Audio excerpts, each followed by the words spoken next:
This morning, our scripture comes to us from John chapter 11, starting in verse 1. Now, a certain man was sick, Lazarus of Bethany, the town of Mary and her sister Martha. And it was that Mary who anointed the Lord with fragrant oil and wiped his feet with her hair, whose brother Lazarus was sick. Therefore the sisters sent to him, saying, Lord, behold, he whom you love is sick. When Jesus heard that, he said, The sickness is not unto death, but for the glory of God, that the Son of God may be glorified through it.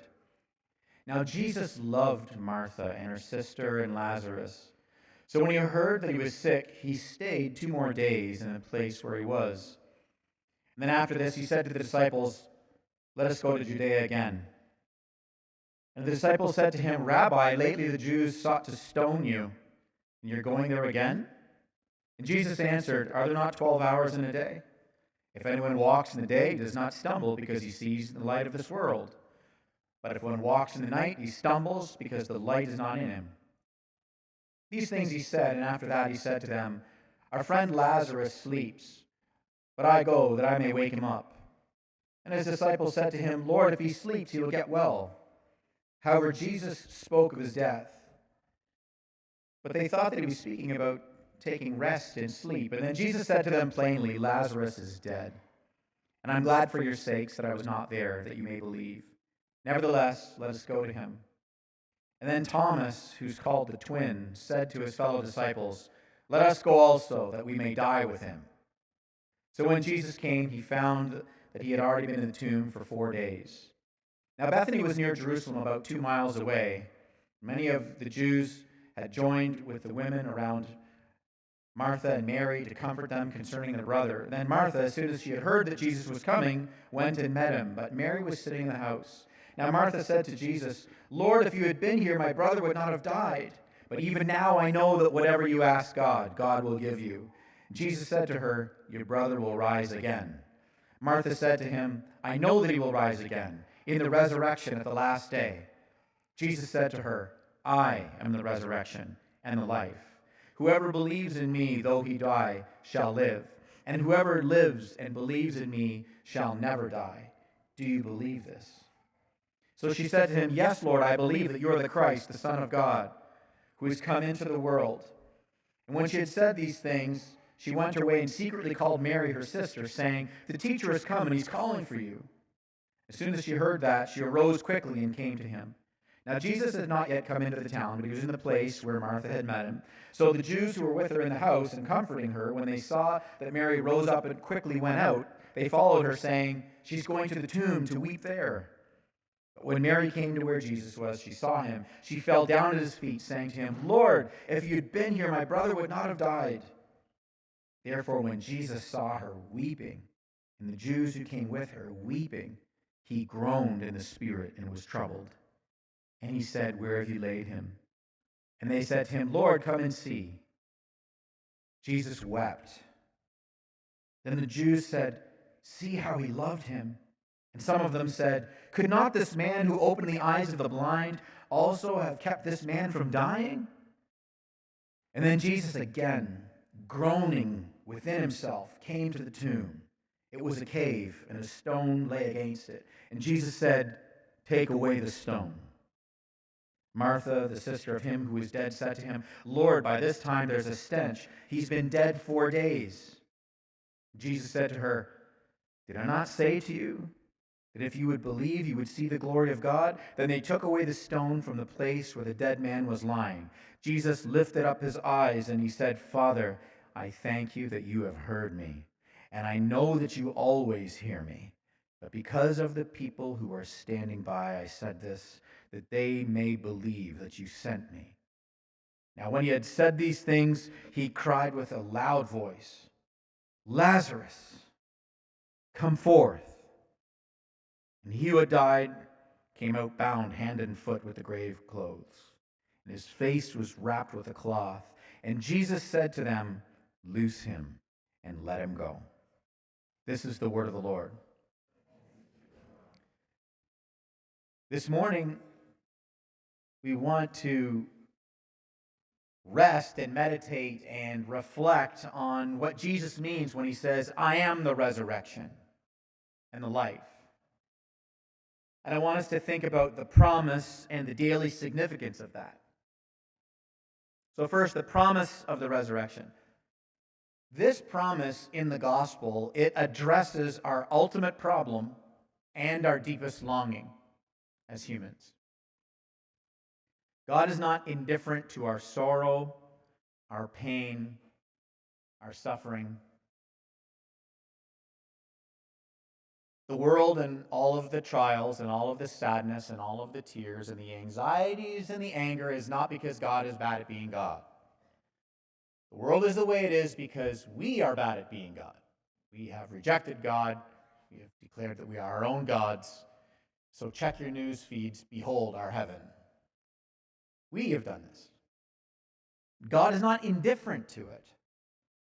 From the beginning, he's always moved towards us in his saving grace.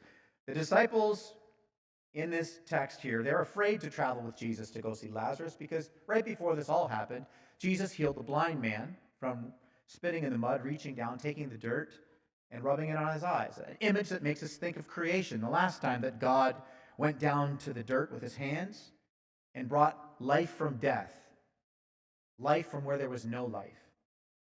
And Jesus does this. And if you're here this morning and you consider yourself to be someone who is searching or seeking or agnostic or maybe not even that, maybe you're here today and you'd say, I think I'm an atheist, the common ground that you and I have is, firstly, that death is our biggest problem. Secondly, that not dying is our deepest longing. And also that you and I both believe that everything that exists in the universe came from a state of non-life and then there was life. And we both believe that, but we both have different theories on how that occurred. And this morning we want to think about Jesus, the one who declares that he is God, he is the reason why there is life, and he is this resurrection life. So the disciples don't want to go with him because the Jews want to stone him because he keeps saying that he's God. He keeps doing things that are clearly proving that he's God. And he's messing up their religious system with all of their clout and power and all the rest of it. They are very far from the heart of God. They're misrepresenting the heart of God, and they want to stone Jesus. And so Jesus says that he's going to travel, and he uses this image of the light and the dark. He says, well, there's 12 hours in the day. Let's travel by light. And in John's gospel, he uses this imagery of light and darkness, and it's metaphorical for a number of things. Here, it's that Jesus is obeying the will of God. He's going to glorify God by raising the dead, and so he's going to, by traveling in the light, it's in the obedience of God, to walk in the light as children of light. As we read earlier in the liturgy, this is a manner of saying I'm walking in the ways of God. So Jesus says there's 12 hours in a day. I'm going to obey my Father, do all the things that he has called me to do, including raising the dead. And so he's walking during the day. And then he says something interesting that reveals that God has a low anthropology on humanity, is he doesn't say that the problem with darkness is that the darkness is outside us. If you go back and reread that, he says the problem with the darkness is that we don't have light inside us. In other words, the darkness is inside us. This is the problem. We can't make the world right through just educating ourselves a little more. The problem with humanity is not ignorance and the solution being education, because the Enlightenment project is getting old, because we're the most educated people groups all around the world. We have more education and more scientific development than we've ever had in all of human history, but our hearts haven't changed, because that's the one thing that doesn't seem to be progressing, the same way that science and everything else does, because the darkness is in us, and we need transformation that only comes from saving grace from our God. But even more than that, there's this big boss battle that nobody wins called death, and that's our biggest problem.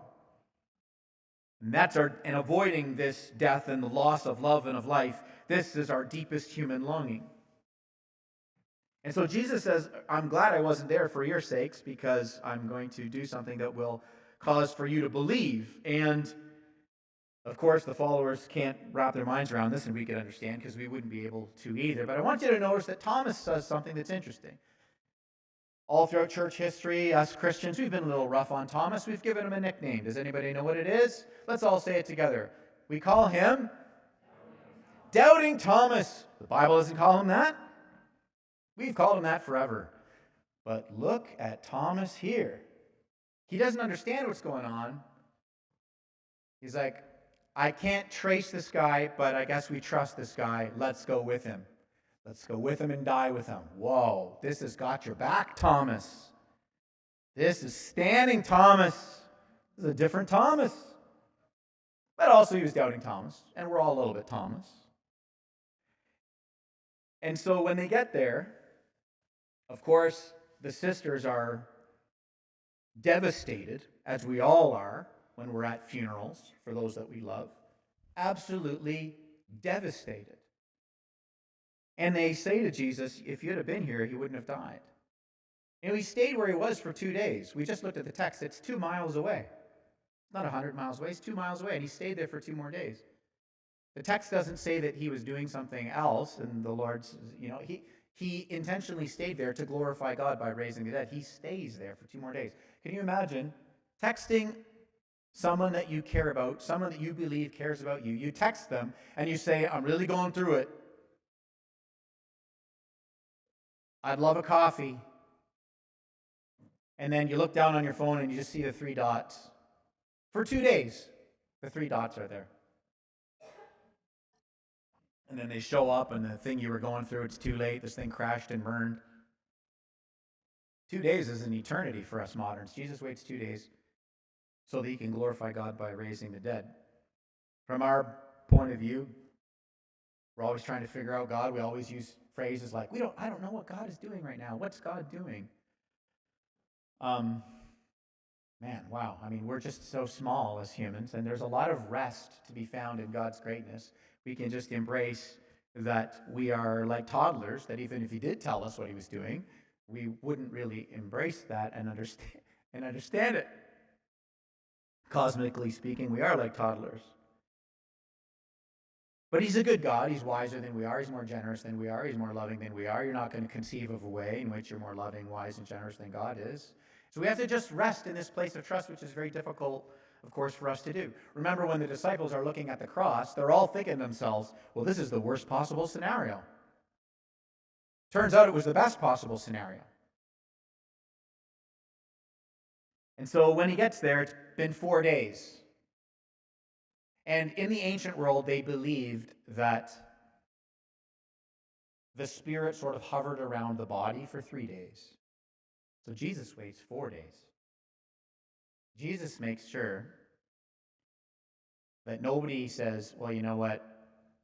Like the greatest movie of all time, The Princess Bride, he was mostly dead. No, Jesus is like, nobody's going to say,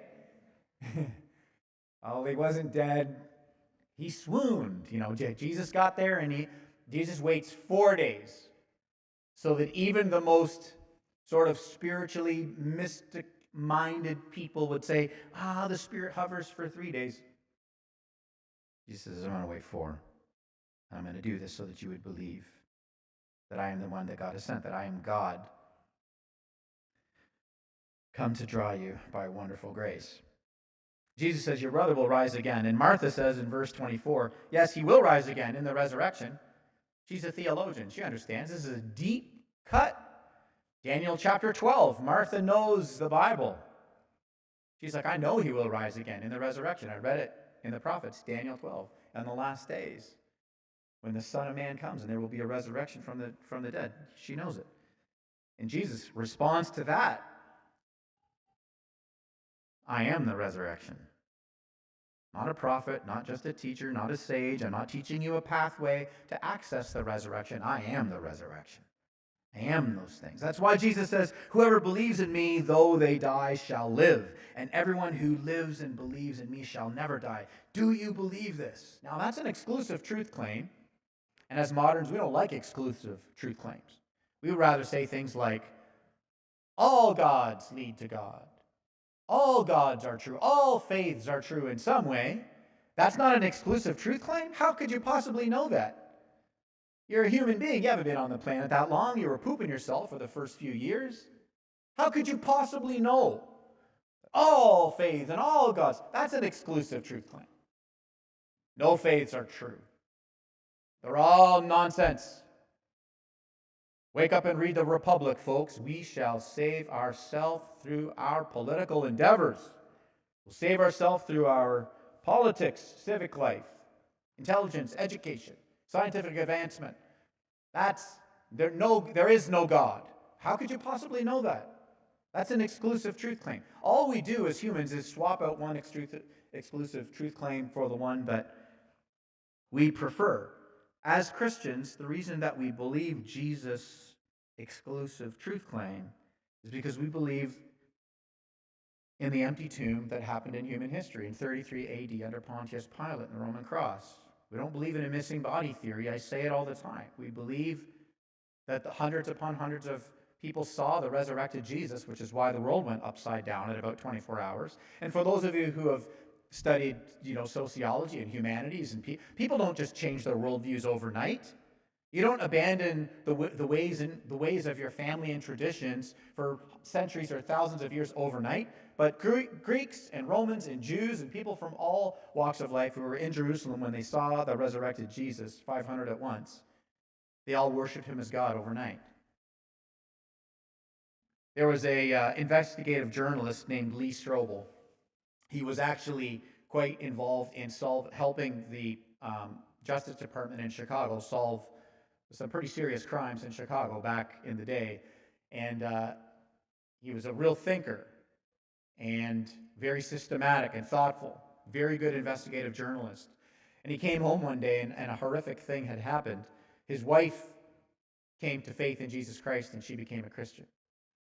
And Lee was like, well, we got to do something about this. So I'm going to systematically put together a case to disprove the resurrection of Jesus to save my wife from this crazy thing called Christian faith. And as Lee used all of his faculties of investigative journalism to go and fact check things, starting with the historicity of the scriptures and all of these sorts of historical textual criticisms and on and on and on and on, Lee came to faith in Christ, and he wrote a book called The Case for Christ. We're all making exclusive truth claims. Jesus made one, and he says, do you believe this? What I would challenge you is that Christian faith isn't just a head game. We're not just intellectually assenting to things. I'm not just going to sort of cognitively convince you of anything, but there is something deep in the human soul, deep in the human psyche, that finds death and injustice. It's our common enemy. It's the deepest longing to not die. We're obsessed with resurrection. It dominates our literature, it dominates music, it dominates the arts, it dominates our thoughts, it dominates the scientific endeavors of people who have enough money to go down the roads to be like, how could I possibly live forever? We are obsessed with this because Ecclesiastes chapter 3 says, eternity is written in our hearts. It's why every funeral you're at, there is anger and a sense of, an anger that drives to tears and sadness, a sense of injustice at the death. The greatest loss, because there's something in us that says, this is not right. And it's not right. So you say, even if we say, well, we just are stardust, and after we die, we pass through to a plane of non-existence, and then there's nothing, the end. Even if that were intellectually true, there's nothing more psychologically dissatisfying than that, because it means that life on earth has no meaning. Of course, it can have a small m meaning, and you assign meaning to whatever you want that to be, your vocation or justice or all the manner of beautiful things, or Pokemon cards. It's irrelevant, because in 100 years, none of us will be here. Jesus touches on the deepest longing of the human soul, and we have a God who is not indifferent to our sorrow. He's not indifferent to our pain because he's deeply moved with compassion. His spirit is troubled. Verse 33, Jesus is deeply moved. In the Greek, the literal translation is to snort with indignant anger and displeasure. Jesus is so angry. This is ugly crying. You've been there. You've done ugly crying. Snorting and snotting and angry. So angry you're crying. That's Jesus at death, looking at the brokenness of his beloved, looking at the brokenness of creation, looking at the brokenness of humanity, looking at how death is the end that robs us of the most important thing in all of our lives, which is love. Jesus is looking at all this, and he's so indignant. We don't have a cosmic perfectionist who's in heaven with his arms crossed going, just obey a little bit better, and maybe I'll smile upon you because I'm all I really care about is having loyal subjects. Absolutely not. Our God is not arms crossed. He's arms out, moving towards us, a heavenly Father with children whom he loves. It is because of the radicality of that love that we desire to live in obedience to the glory of the one who saved us in grace and move into resurrection life now, which is called the new humanity. This is why these things matter. Not only is Jesus deeply moved, then the next verse in verse 35 says, Jesus wept, which is to shed quiet tears. You're at the funeral. The person you love is gone. And you have this roller coaster of emotion. You just sit there quietly, just shedding quiet tears. This is Jesus. He gets you. God is abstract, of course, but Jesus is concrete, and he is God. He gets you, loves you. These quiet tears of grief. God identifies with our pain. Jesus is not going up to the tomb of Lazarus. It was just all this bravado, like indifferent, it doesn't care, like I've got all the cosmic power in the universe, and I'm just going to raise the dead. He's just floating on the Shekinah glory cloud. He's not. It's human and visceral and real. This is our deepest longing, the end of all of that pain, the end of all of that sorrow. This is what we want. This is what the gospel promises and provides. And it changes the day to day, which is what I'm going to get to in a minute. Dylan Thomas, the poet, wrote this about death. Do not go gentle into that good night old age should burn and rave at the close of day. Rage, rage against the dying of the light. Yep, that's exactly how humanity feels about death. Rage against it, rage against it. Don't go quietly into the night. Live as long as you can. Get all that you can. Put everything you get in a can. Sit on the can. Can all you get. This is just our endeavors of how do I enjoy as much pleasure as possible for as long as possible. And many of you, as I look out in this audience, you're very young. You know, you're so young and virile and strong, and your bodies are made of rubber and magic. You look fantastic. You're not thinking about death very much. But I'm turning 50 this month, and so here I stand at the end of my life with my gray beard. My family always jokes about me, like, you've been talking about you've been getting old for forever. And I kind of do, and I kind of have, and I've kind of joked about that. But it's because the older that I get, the more incredible this gospel is exciting to me. And death is just not something that is intimidating to me. And there's nothing special about me. It's just that when the gospel is so pervasive in your heart, it reframes the way you see your life and the world and everything that you're up to. It reframes everything. Because it's, quite frankly, not the end. Verse 38, Jesus comes to the tomb, and there's a stone in front of it. Does that make you think of anything? And Jesus says, roll the stone away. Does that make you think of anything? And so there he stands in front of the tomb, saying that the stone must be rolled away, foreshadowing that he will be humiliated. The creator of life will be humiliated going into a tomb for us on our behalf. And praise God, that stone was rolled away. History records it. So let's move on to the second thing, the daily significance of all this. Jesus says to his dead friend Lazarus, come out.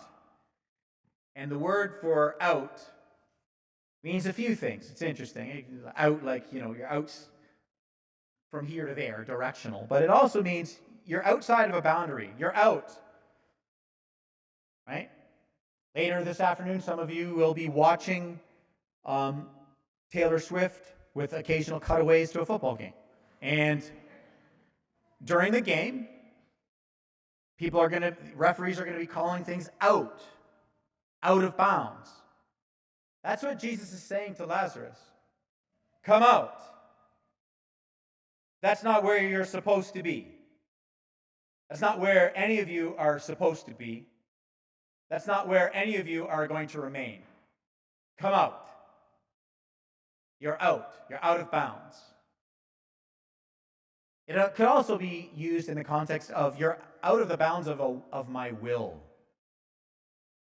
So here we see the gospel in motion as Jesus is calling him out. And then Jesus says to those who are with him, loose him, release him, unbind him.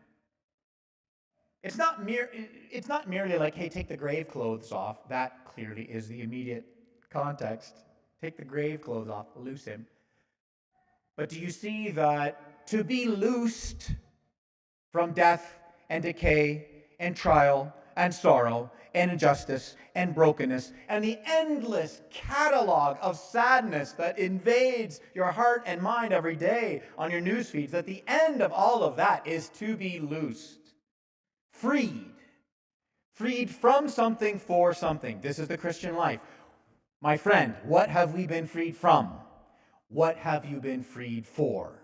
This life of worship unto God, unto Jesus, reunited with the architect of your soul. If you're here this morning and you're like, well, I'm not a religious person, you still worship. I know it's religious language, but you still center your life around something. What's the reason you're getting up in the morning if you're not a religious person? What's the most important thing? What would you say? This is my number one core value. That is your, for lack of a better term, Jesus. And that Jesus that gets you up every single day, the health and strength of your body, you're going to try and make that last for forever. The success of your careers, you got to keep that thing curated forever. The health and wealth of making sure that you're okay, that you lay your head on the pillow at night and you have enough money to say, well, my life is going to be okay in the future because, what's your answer to that question? That's your Jesus. My life's going to be okay because there's money in the bank. Too small. What, are you kidding me? Every day, Donald Trump wakes up and says things that are truly mystifying. I'd love to go on, but I'll spare you. But you can't live in a constant state of chaos, handcuffed to circumstance, thought, people of means, power, politics, the economy, the brokenness of our own bodies. The deepest longing of the human soul is to be loosed from the cares of all of that.